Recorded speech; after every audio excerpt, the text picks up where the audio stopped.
What is going on YouTube? Lamont on the run.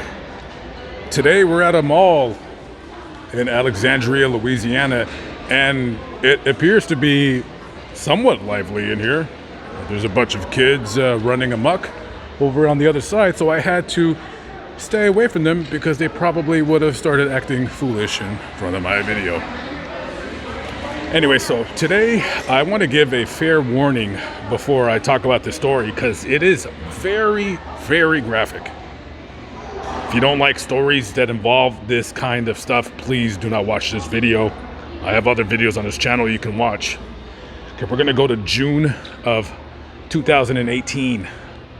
Go to Lancaster, California. It is a town 60 miles northeast of Los Angeles.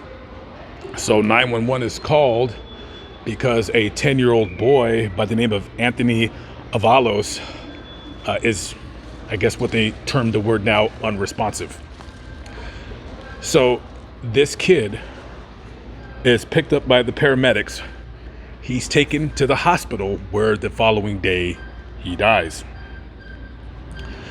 After an investigation, it is determined during an autopsy that this boy was murdered.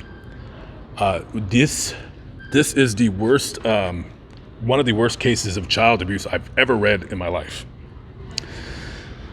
The unimaginable tortures that were done on this little kid is unfathomable.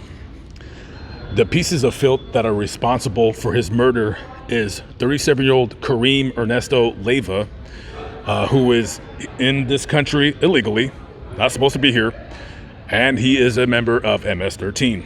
And his stupid girlfriend, filthy scumbag girlfriend, Heather Maxine Barron, 33. Anthony is not Kareem's child. Kareem and this dingbat murderer, they have about 3 kids together, but she has 7 kids in total. So she has 4 other kids with different men. So during the autopsy, the ravages of the abuse that was done upon this little kid is unreal.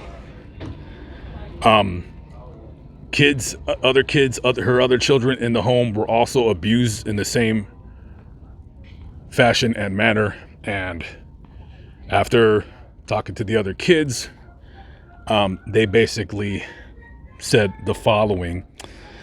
They said that Anthony was beaten, he was starved, he would be locked in his room for hours on end, not being able to get access to water or food.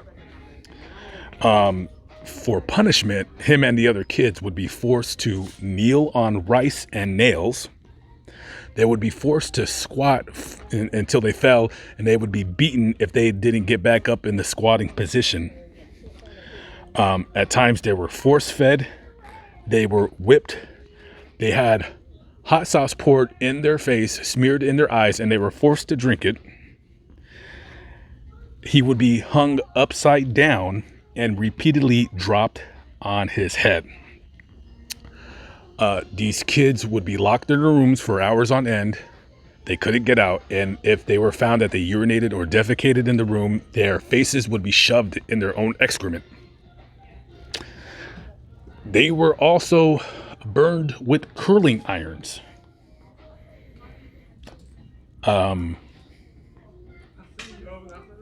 He was, for the last 2 weeks of his life, was absolute torture.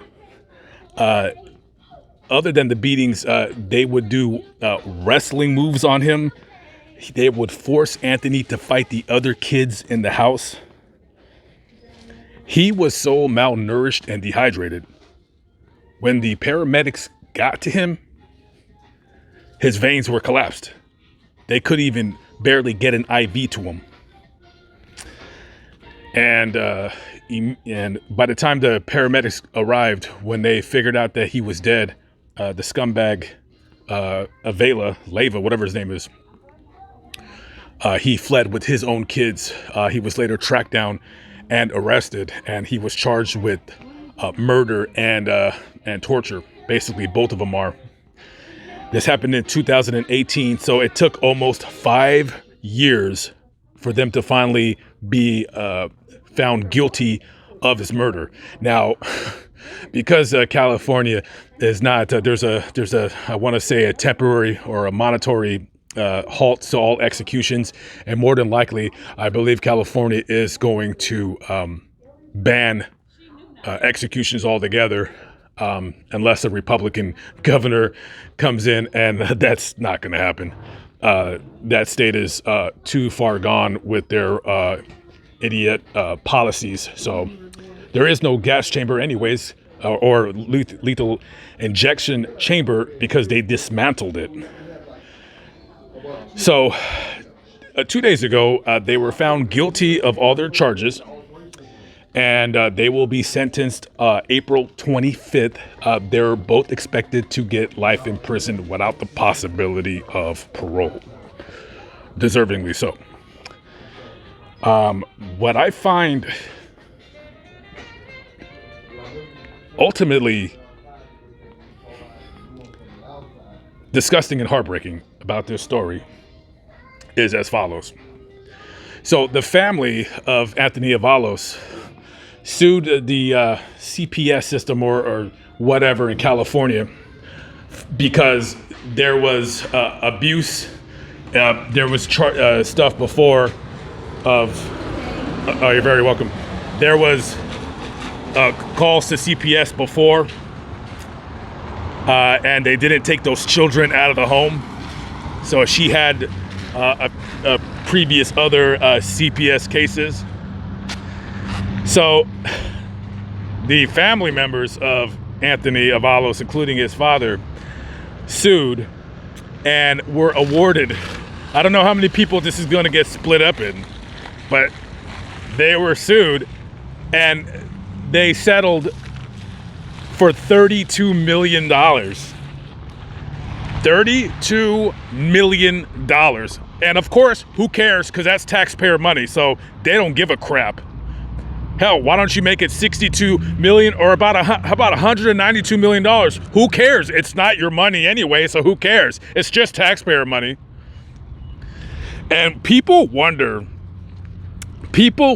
why I get so incensed when it comes to cases like this, and when people needlessly throw huge amounts of money away because it's not their money. That money could go to preventing stuff like this, or for hiring more people to prevent stuff like this. And I'm not saying that the family should not got any money, but what I am saying is, instead of the family getting paid millions of dollars, how about you go in there and help your son? How about you go in there and call the cops? How about you physically go in there with whatever weapon you need to have and remove that child out and those other children out of that hellhole? But no, you sat back and you knew that this disgusting stuff was happening in that home, and nobody did anything about it. Nobody saved that little kid's life. And what happens out of it? A dead 10-year-old child, and scumbags become millionaires.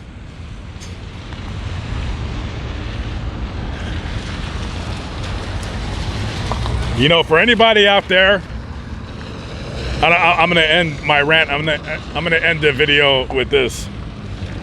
For anybody out there that you know, when you talk about you know, rich people paying their fair share in taxes, this is why people that make really good money don't want to pay a lot in taxes, because they see stories like this where you take $32 million and give it to a bunch of crackheads who didn't have the gall, the guts to save that child's life.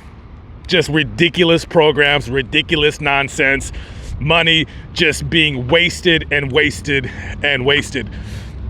And what did this little boy get out of it? A short 10-year life on this planet, tortured to death.